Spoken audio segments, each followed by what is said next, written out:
Hi guys, আবারও চলে আসলাম একটা নতুন ভিডিও নিয়ে। তো আমি আর মা চলে গেছিলাম রাত্রেবেলা সুন্দরবনের নদীতে মাছ ধরতে, চিংড়ি মাছ।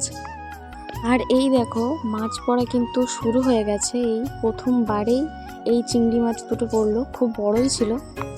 আর নদীতে গিয়ে প্রথমবার এই জাল ফেলার পর এরকম বড় বড় চিংড়ি মাছ পড়লে কার না ভালো লাগে বলো। আর তোমরা দেখতেই পারছো কত বড় বড় চিংড়ি মাছ পড়ছে। আর এটা দেখো কি একটা পেয়েছি, বল মতো। আর এখানে দেখো মা আবার জাল ফেলেছে, আর কি মাছ পড়েছে সেটা তোমাদের দেখাচ্ছি। আর এই চিংড়ি মাছটা লাফ দিয়ে বেরিয়ে যাচ্ছিল, তো সেটাকেও ধরে নিয়েছি, আমি যেতে দিইনি। আর দেখো এবারেও কত বড় বড় চিংড়ি মাছ পড়েছে। আমার তো মাছ করতে খুবই ভালো লাগছিল।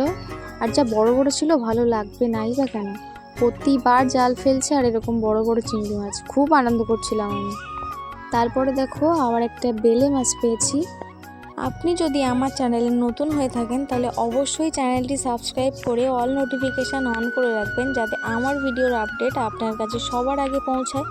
আর অবশ্যই লাইক ও কমেন্ট করে যাবেন যদি আমার ভিডিও আপনাদের ভালো লাগে। আর তোমরা কে কে এরকম আমার মতো নদীতে মাছ ধরতে যাওয়া পছন্দ করো অবশ্যই কমেন্টে বলো, আমার তো খুবই ভালো লাগে। আর আমি তো প্রায় সময় আসি নদীতে মাছ ধরতে বাবার সাথে, মার সাথে।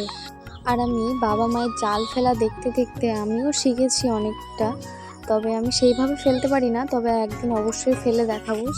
আর এই যে দেখো, এগুলো কি, আমার পায়ে এটা কামড়ে দিয়েছে আর অনেকটা রক্তও বেরিয়ে গেছে, এই যে। আর এই দেখো নদীর সাপ এটা। আর নদীতে এসে আমার ভয় পাওয়ার একটাই কারণ, এই সাপের কারণ। এটা জোয়ার উঠলেই গর্ত থেকে বেরিয়ে অনেক সময় জালেও পড়ে, আবার পায়েও জড়িয়ে যায়। আর যদি তোমাদের ভিডিওটা ভালো লাগে অবশ্যই বেশি বেশি করে কমেন্ট করে যেও। তো ভিডিওটা এই পর্যন্ত, দেখাবো অন্য কোনো ভিডিওতে। সবাইকে টাটা।